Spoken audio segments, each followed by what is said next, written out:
new video. The photos I just showed you were all taken recently. What's interesting though is the gear I used for the photos. These photos were all taken with this phone, the LG G4, a phone from 2015.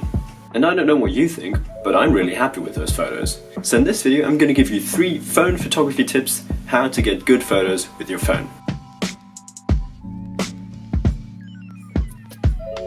So, tip number 1 is to shoot RAW. Yes, this tip is kinda obvious, but many people just do not know the benefits of shooting in RAW, so let me explain. Nowadays, not all, but many phones, for example this phone which came out in 2015, so since that time already, we are able to shoot RAW photos with our phones. That was usually something that you could only do with your cameras. A RAW image is just basically an image with less compression. So a JPEG image is going to be smaller, but it's going to have less information for editing.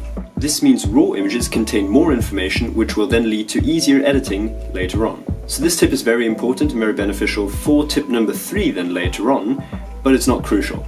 So if your phone is not capable of shooting in RAW, that doesn't matter, it's not that important, but if you have the capability of shooting in RAW, definitely use it. So tip number 2 is do not give your phone a hard time. So this tip is the most important one. What do I mean by not giving your phone a hard time? What I mean is to get good results, shoot stuff that your phone is good at shooting. Do not give it a hard time. As you saw at the beginning of this video, all the photos that I shot with my phone were either landscapes or street photography. That is because those genres of photography are usually shot at a wide angle. And my phone, if you look at this thing here, this is like a 4.4mm lens, just it's super cropped in because of the tiny sensor. But still, equivalent to a full-frame lens, this lens is probably about 24mm. And also because the sensor is so tiny, your depth of field is not going to become very shallow. That is why with my phone I don't even try to get photos with shallow depth of field or photos that I would usually try to get with a longer lens. An extreme example would be wildlife photography. Usually wildlife photographers have like 400mm lenses because they want to stay far away from the action. They want to stay far away from the animals so that the animals do not notice them. With a phone you'd have to come like this at the animal so that you get a nice shot of it, so it doesn't make sense.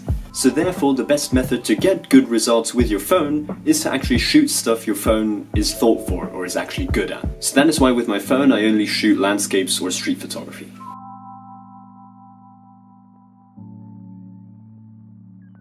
Last but not least, tip number 3 is to edit your photos. You probably saw it coming. As I said, the first tip is important for later on, because if you shot in RAW, you now have a photo with a lot of potential in Lightroom. So what I usually do is I import my RAW images from my phone onto my laptop, and on my laptop I edit them in Lightroom.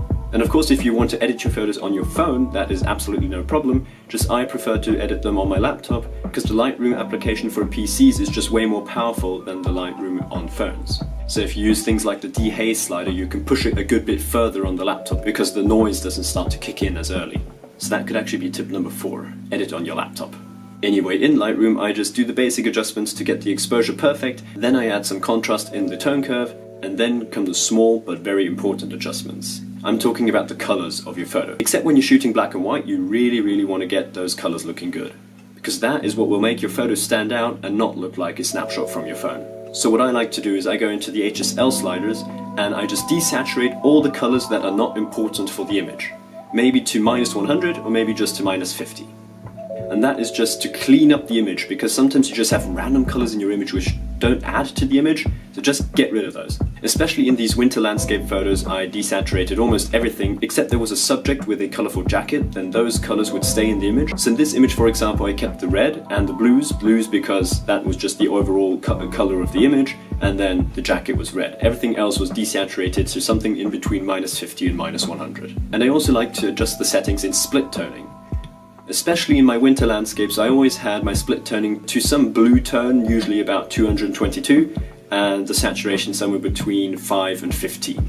That just added an overall cold look to my images, which just enhanced this winter feel. So that's pretty much it with my editing process. I usually do some sharpening and stuff like that as well. I really play a lot with the Dehaze slider, just a little tip there. Definitely use that thing is amazing. So the main thing that you should take away from this tip is that you really take your time when editing, because this is what is going to make your photos stand out and not look like a phone snapshot.